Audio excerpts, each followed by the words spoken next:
Irmãos amados, vamos abrir a palavra de Deus no livro de Atos dos Apóstolos, capítulo 1. Atos dos Apóstolos, capítulo 1, versos de 1 a 14. Está escrito: escrevi o primeiro livro a Teófilo, relatando todas as coisas que Jesus começou a fazer e a ensinar, até o dia em que, depois de haver dado mandamentos, por intermédio do Espírito Santo aos apóstolos que escolhera, foi elevado às alturas. A estes também, depois de ter padecido, se apresentou vivo com muitas provas incontestáveis, aparecendo-lhes durante 40 dias e falando das coisas concernentes ao reino de Deus. E comendo com eles, determinou-lhes que não se ausentassem de Jerusalém, mas que esperassem a promessa do Pai, a qual disse ele: de mim ouvistes. Porque João, na verdade, batizou com água, mas vós sereis batizados com o Espírito Santo, não muito depois destes dias. Então os que estavam reunidos lhe perguntaram: Senhor, será este o tempo em que restaures o reino a Israel? Respondeu-lhes: não vos compete conhecer tempos ou épocas, cronos ou kairós, que o Pai reservou pela sua exclusiva autoridade. Mas recebereis poder ao descer sobre vós o Espírito Santo. Sereis minhas testemunhas, tanto em Jerusalém como em toda a Judeia e Samaria, até os confins da terra. Ditas estas palavras, foi Jesus elevado às alturas à vista deles, e uma nuvem o encobriu de seus olhos. Estando eles com os olhos fitos no céu, enquanto Jesus subia, eis que 2 varões vestidos de branco se puseram ao lado deles e lhes disseram: varões galileus, por que estáis olhando para as alturas? Esse Jesus que dentre vós foi assunto ao céu, virá do modo como vistes subir. Então voltaram para Jerusalém, do monte chamado Olival, que dista daquela cidade, tanto como a jornada de um sábado. Quando ali entraram, subiram para o cenáculo, onde se reuniram Pedro, João, Tiago, André, Felipe, Tomé, Bartolomeu, Mateus, Tiago, filho de Alfeu, Simão Zelote e Judas, o filho de Tiago. Todos estes perseveravam unânimes em oração, com as mulheres, com Maria, mãe de Jesus, e com os irmãos dele. Capítulo 2, versos de 1 a 4. Ao cumprir-se o dia de Pentecostes, estavam todos reunidos no mesmo lugar. De repente, veio do céu um som como de um vento impetuoso e encheu toda a casa onde estavam assentados. E apareceram distribuídas entre eles línguas como de fogo, e pousou uma sobre cada um deles. Todos ficaram cheios do Espírito Santo e passaram a falar em outras línguas, segundo o Espírito lhes concedia que falassem. Amados, eu gostaria de meditar com vocês nesta noite sobre o poder do Espírito Santo na vida da igreja. É impossível exagerar a importância da pessoa e da obra do Espírito Santo na vida da igreja. Nós cremos que Deus é um só, mas consiste em 3 pessoas: o Pai, o Filho e o Espírito Santo. O Pai não é o Filho não é o Pai não é o Espírito Santo não é o Pai nem o Filho. São 3 pessoas distintas, da mesma natureza, da mesma essência, tendo os mesmos atributos, realizando as mesmas obras. Mas, dentro do projeto da redenção, coube ao Espírito Santo ser o aplicador da obra da redenção. O Pai enviou o Filho realizou a obra da redenção, mas quem aplica esta obra ao coração é o Espírito Santo. O Pai planejou, o Filho executou, o Espírito Santo aplica esta redenção. De tal maneira que o Espírito Santo é vital para nós, porque Ele quem convence de pecado, Ele quem regenera, Ele quem batiza no corpo de Cristo, Ele quem sela para o dia da redenção, Ele quem nos santifica, Ele quem dá dons espirituais, Ele quem reveste a igreja de poder. Então hoje eu gostaria de tratar com vocês de alguns aspectos da obra e do poder do Espírito Santo na vida da igreja. Em primeiro lugar, chama a sua atenção para a promessa do Espírito Santo no capítulo 1, versos 4 a 8. E eu chamo a sua atenção para o verso 4. E comendo com eles, determinou-lhes que não se ausentassem de Jerusalém, mas que esperassem a promessa do Pai, a qual disse ele de me ouvisse. Que promessa é essa? Essa promessa foi dada lá no livro de Joel, capítulo 2, versos 28 a 30. Que Deus derramaria do seu Espírito sobre toda a carne, sobre filhos e filhas, sobre jovens e velhos. O derramamento do Espírito, a promessa do Espírito, rompe então barreiras, seja ela etária, seja ela social, seja ela de gênero. Todos podem e devem receber esse derramamento do Espírito, esse poder do Espírito Santo. A Escritura nos diz ainda, lá em Isaías 44:3, derramarei água sobre o sedento, torrente sobre a terra seca, derramarei meu Espírito sobre a tua posteridade e a minha bênção sobre os teus descendentes. Pois bem, como é que essa promessa deveria ser esperada? O versículo de número 4 define: determinou-lhes, ou seja, não é um pedido, não é uma sugestão, é uma ordem. Determinou-lhes que não se ausentassem de Jerusalém, mas esperassem a promessa do Pai. Lá em Lucas 24:49, essa promessa ainda é mais específica e clara. Está escrito lá. Pode ler comigo toda a igreja? Vamos juntos? Eis que envio sobre vós a promessa de meu Pai. Permanecei, pois, na cidade, até que do alto sejais revestidos de poder. Então, a recepção desta promessa é resultado também de uma espera obediente. Mas por que aqueles discípulos que eram galileus deveriam permanecer em Jerusalém? Não era a terra deles, não era a casa deles, não era o domicílio deles. Porque na verdade foi aqui em Jerusalém que eles se acovardaram. Foi aqui em Jerusalém que Pedro negou Jesus. Foi aqui em Jerusalém que quando Jesus foi preso, todos eles fugiram acovardados. Foi aqui em Jerusalém que na crucificação de Jesus, só João estava presente. Foi aqui em Jerusalém que no sepultamento de Jesus, nenhum dos discípulos estava presente. Foi aqui em Jerusalém que eles estavam trancados dentro de casa com medo dos judeus. E Jesus está dizendo o seguinte: no local que vocês fracassaram, no lugar que vocês me negaram, no lugar que vocês se acovardaram, eu vou revestir vocês de poder, para que a partir de Jerusalém, este movimento do Evangelho alcance o mundo inteiro. E então, eles deveriam permanecer na cidade. Terceiro, esta promessa do Pai é resultado de uma expectativa de poder. Volte os olhos comigo para o verso 6 do capítulo 1 de Atos. Quando Jesus termina de falar dessa promessa do Pai, que é o derramamento do Espírito Santo, então os que estavam reunidos lhe perguntaram: Senhor, será este o tempo em que restaures o reino a Israel? Notem os irmãos que aqueles homens ou aquelas pessoas ainda nutriam no coração uma esperança de um reino político. Por que isso? Porque Israel, ao longo da sua história, viveu debaixo de escravidão. 400 anos no Egito. Depois 40 anos no deserto, acostados por inimigos. Depois entraram na terra 7 anos de conquista. Eles não conquistaram todos os povos, viveram atribulados com os inimigos à volta. Depois entra um longo período, do período dos juízes, 330 anos, e na maioria desse período, eles viveram debaixo de opressão dos inimigos à volta. Depois vem a monarquia em Israel, e no reinado de Saul viveram debaixo de grande opressão, mormente dos filisteus, e o rei morreu nas mãos desses filisteus. Depois vem a divisão do reino, e as 10 tribos do norte viveram todo o período de 209 anos debaixo de opressão de seus inimigos.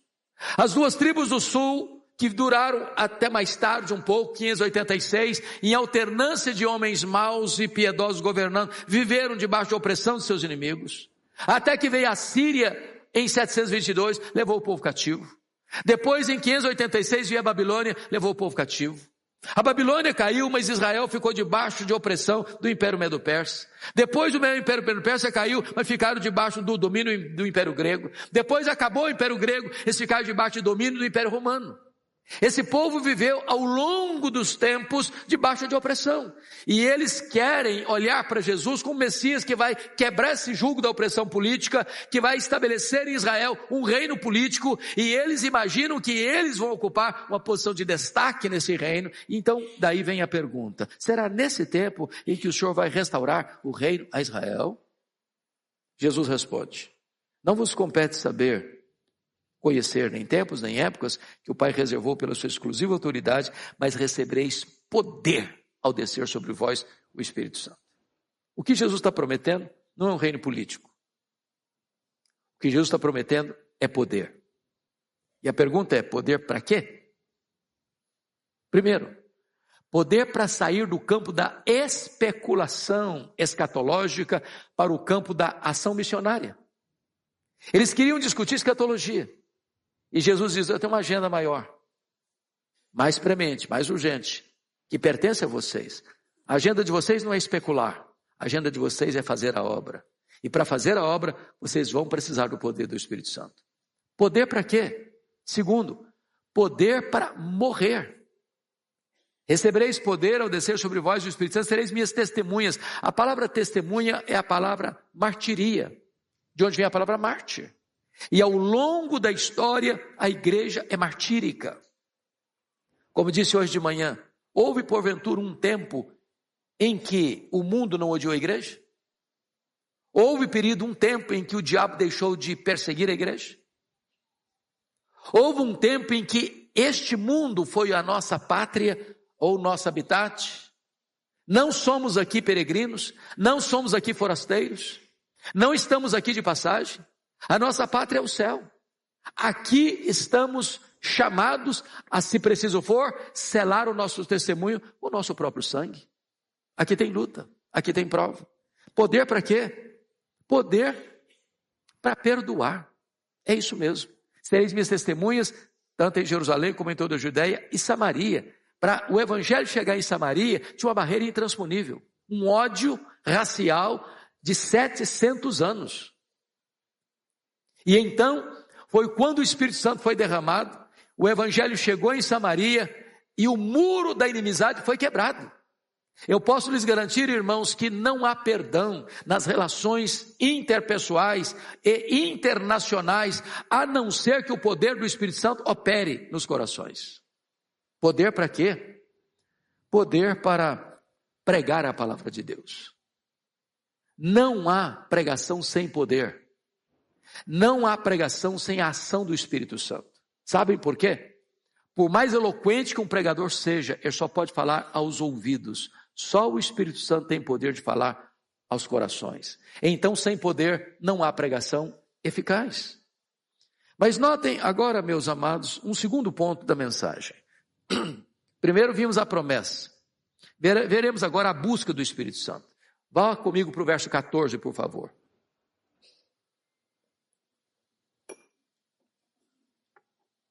A igreja pode ler comigo esse versículo? Vamos juntos? Todos estes perseveravam unânimes em oração com as mulheres, com Maria, mãe de Jesus, e com os irmãos dele. Então, vejamos que estes aqui, todos estes, conforme o versículo 15, logo a seguir, eram 120 pessoas. Então, Jesus está lá no Monte das Oliveiras, ele vai assunto aos céus, e ali Jesus disse para eles: permanecei na cidade, até que do alto sejais revestidos de poder. Eles voltam no Monte das Oliveiras, desce o Vale do Cedron, sobe para o Monte Sião e entram no cenáculo, o mesmo cenáculo onde eles participaram da última ceia, ou da última Páscoa com Jesus, onde Jesus inaugurou a ceia. E diz o texto que 3 coisas ali acontecem. Primeiro, havia unanimidade em oração. Todos estes. É uma reunião de oração, onde tem 120 pessoas. E ninguém ficou do lado de fora. E ninguém disse: não, eu não acredito mais em oração. Não adianta orar. Todos estes oraram. Então, há unanimidade.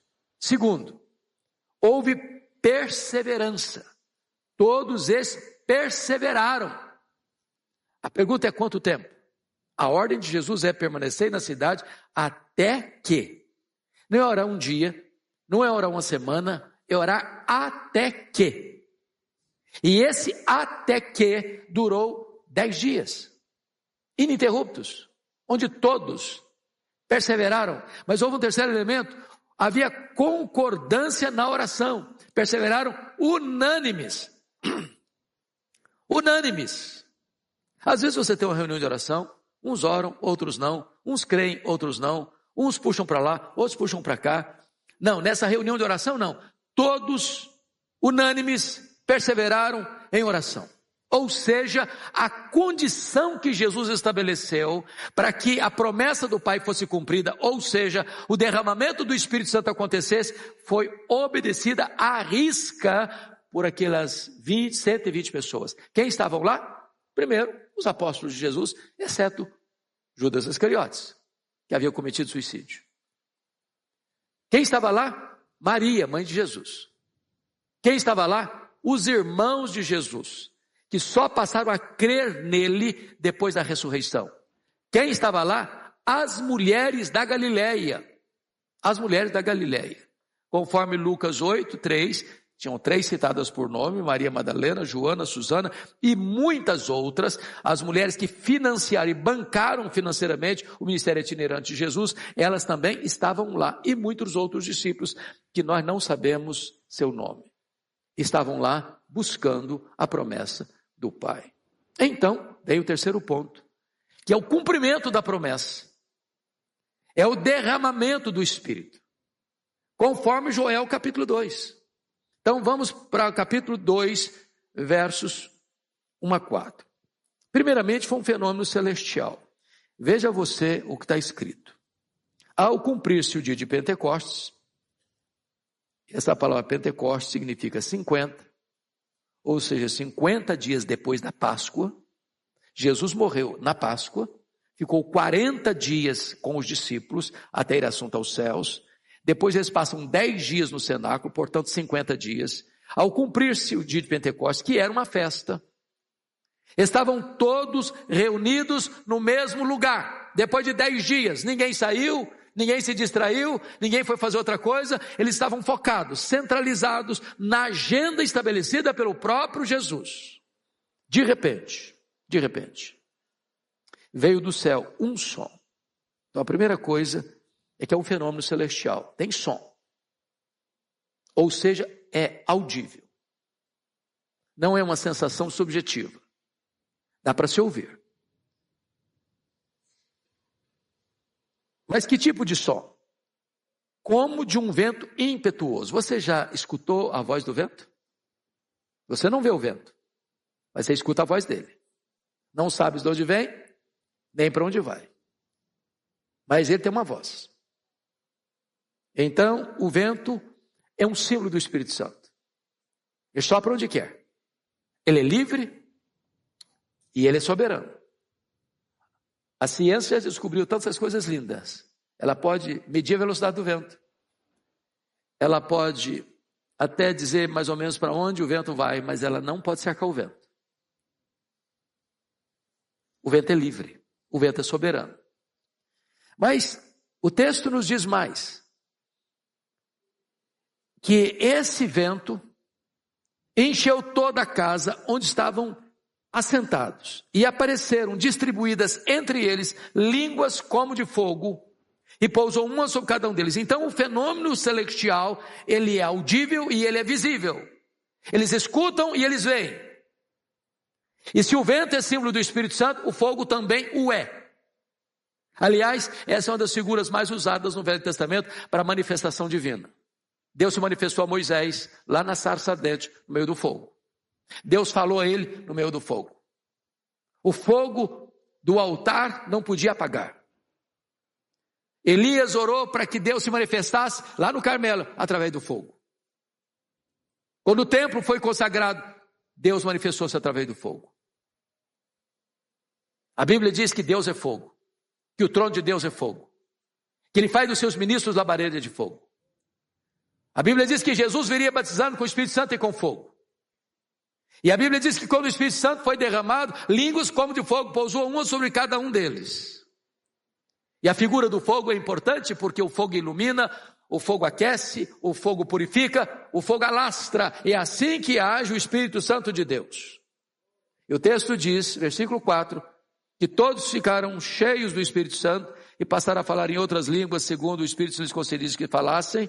E versículo 6 diz, porquanto cada um os ouvia falar na sua própria língua. O que Deus está fazendo aqui é revertendo a maldição da Babel, da Torre de Babel, onde houve uma confusão, ninguém entendia ninguém. Agora, quando o Espírito Santo vem, todos entendem. É a reversão da maldição de Babel.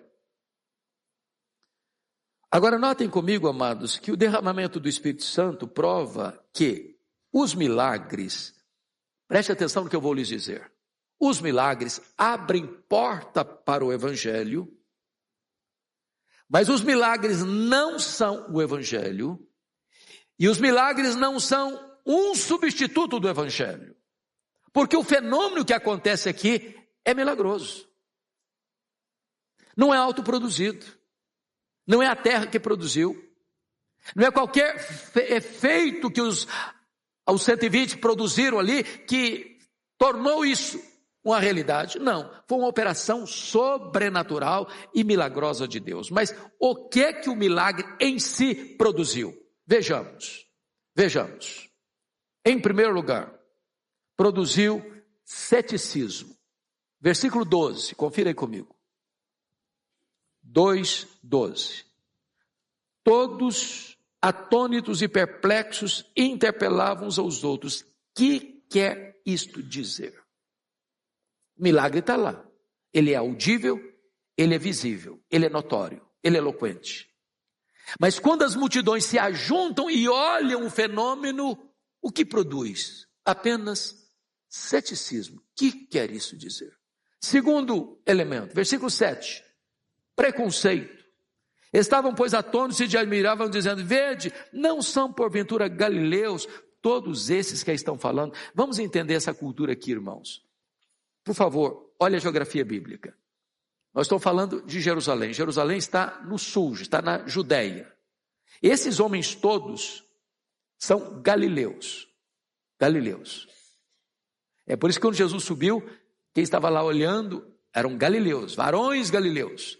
E aqui na Judéia tinha preconceito em relação aos lá do norte, chamado galileus.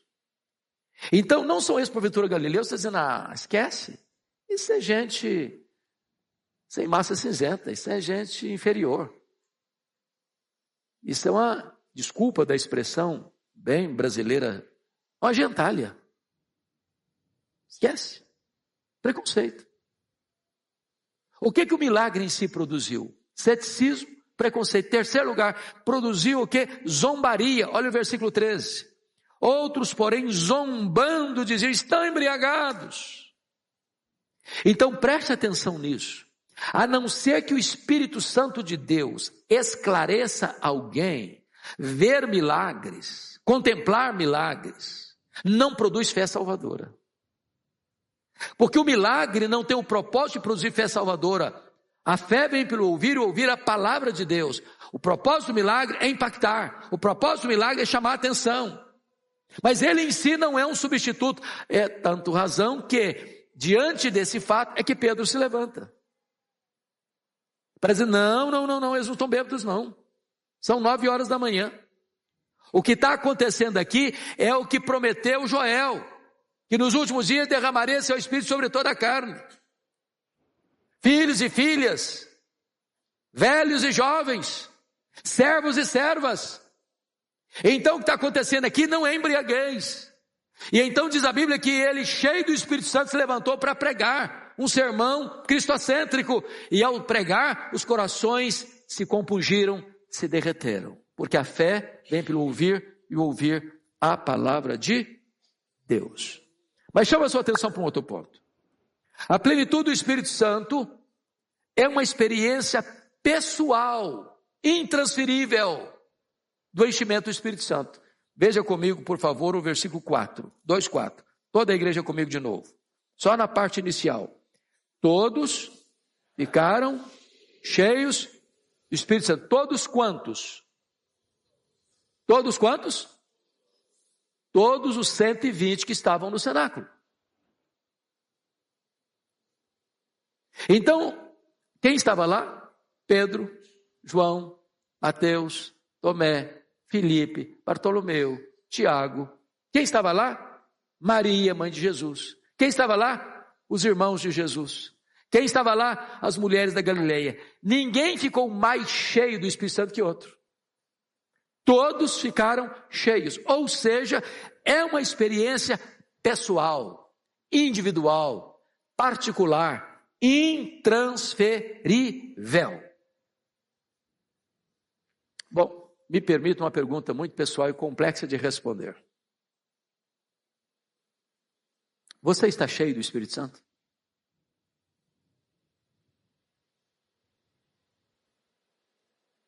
Porque isso não foi um fato estanque que acontece. A partir desse momento, o natural, o normal, é ser cheio do Espírito Santo.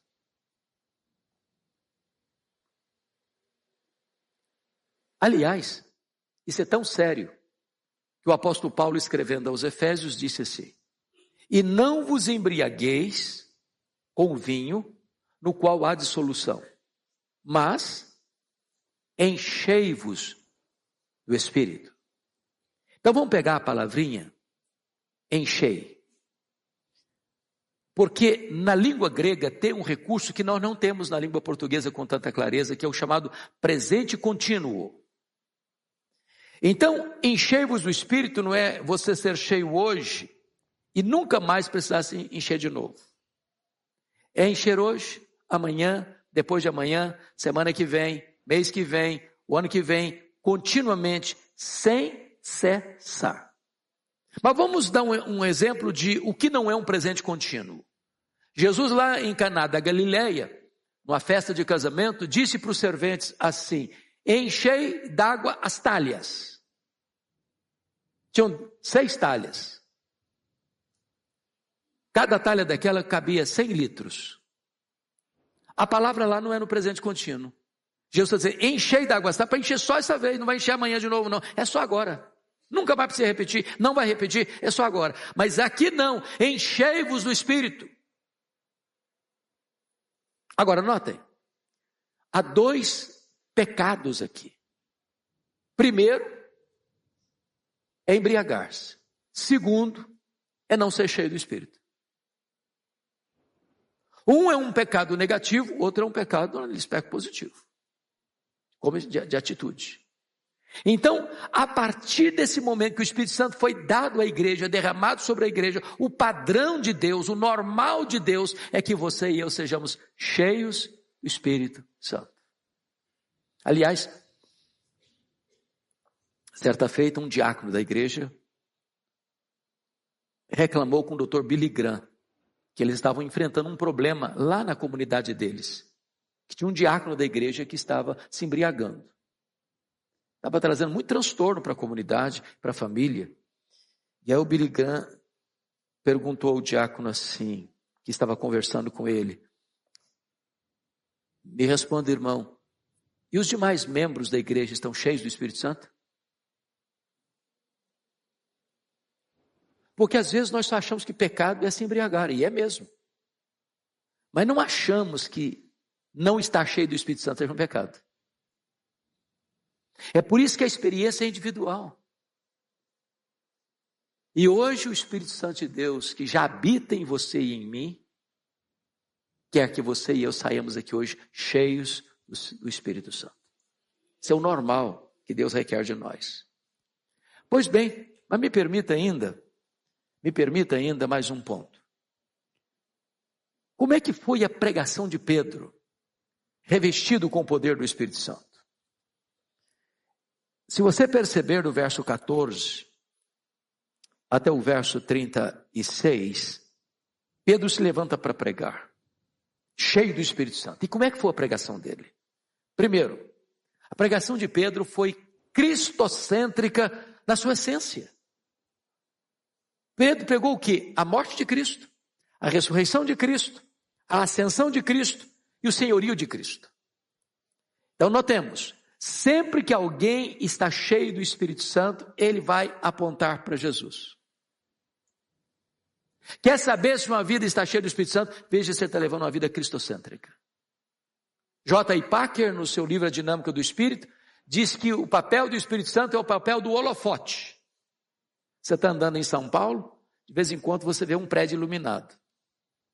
Você vê a beleza do prédio, mas você não vê a luz. Porque o papel daquele holofote não é chamar atenção para ele, é chamar atenção para o prédio. O Espírito Santo não veio para exaltar a si mesmo, o Espírito Santo veio para exaltar Jesus. O Espírito Santo veio para mostrar Jesus, para glorificar Jesus.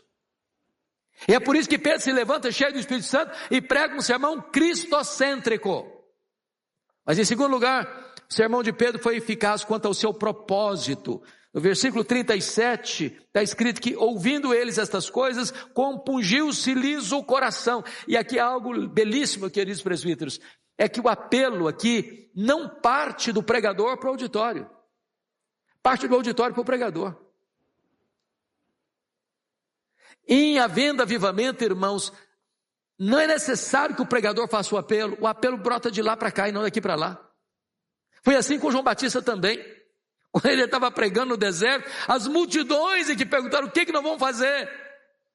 Os publicanos que perguntaram o que vamos fazer. Os soldados que perguntaram o que vamos fazer. Quando o Espírito Santo age, esse sermão, esta mensagem é eficaz quanto a esse propósito. Compunge os corações. Terceiro, a pregação de Pedro foi clara em suas exigências. Olha o versículo 38 comigo. Está escrito, respondeu-lhes Pedro, arrependei-vos.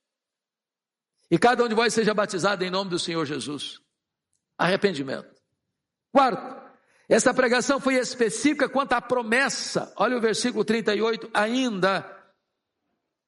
Quando ele disse, cada um de vós seja batizado em nome do Senhor Jesus para a remissão de vossos pecados e recebereis o dom do Espírito Santo. Recebereis o dom do Espírito Santo. Ou seja, o Espírito Santo vai ser dado, derramado. Agora veja bem que os 120 estão cheios e ele está pregando para aquela multidão que se reuniu. Ele está dizendo, se essa multidão se arrepender, o que nós experimentamos, vocês também vão experimentar. Vocês vão receber o dom do Espírito Santo.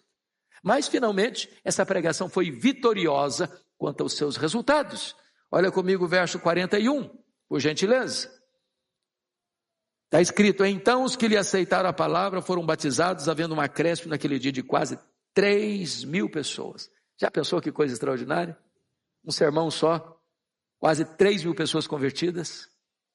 Resultado da manifestação do poder do Espírito Santo de Deus. Eu quero então concluir. Como é que esta igreja agora cheia do Espírito Santo vive? Esse é o desejo da igreja Pretende Pinheiros. Este é o nosso desejo.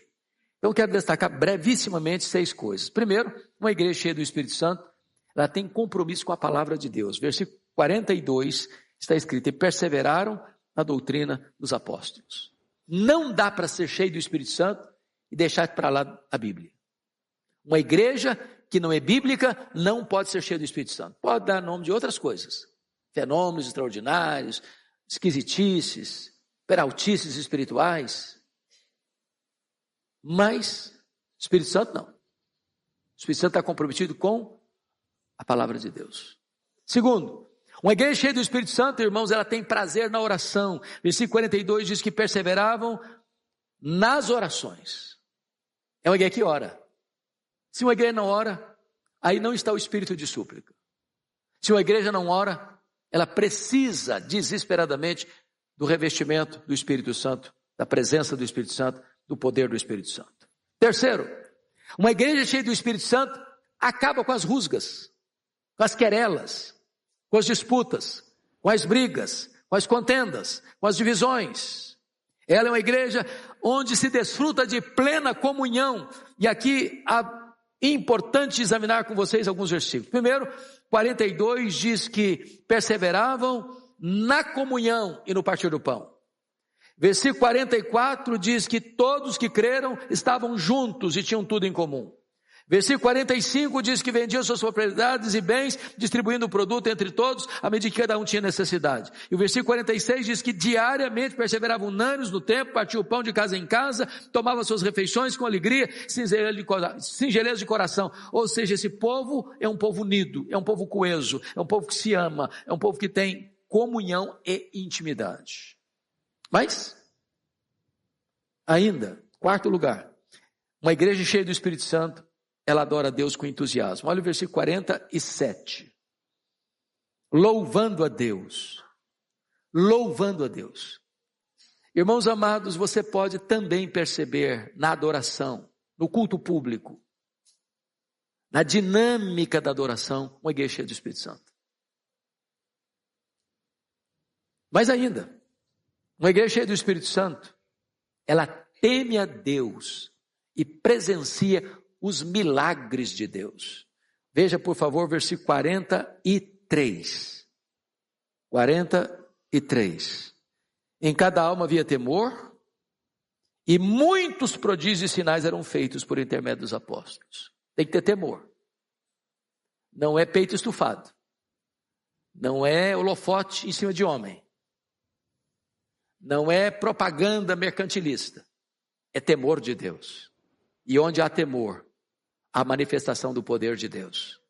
Finalmente, uma igreja cheia do Espírito Santo, ela tem simpatia dos de fora e cresce numericamente. Versículo 47 termina dizendo assim: contando com a simpatia de todo o povo, enquanto isso, acrescentava-lhes o Senhor dia a dia os que iam sendo salvos. É uma igreja simpática para fora e uma igreja que Deus acrescenta todo dia gente convertida. É só o Espírito Santo que faz isso, irmãos. Porque na força do braço você não converte ninguém. Com argumentos humanos, lógicos, racionais, ninguém se converte. É só o Espírito Santo que tem esse poder. Então, concluindo, eu preciso desse poder. Você precisa desse poder. A Igreja Presbiteriana de Pinheiros precisa desse poder. Você que está nos acompanhando precisa desse poder. E esse poder está à disposição de todos nós. É o mesmo poder que ressuscitou Jesus dentre os mortos. É o poder que está à sua, à minha, à nossa disposição. Que Deus nos abençoe. Amém.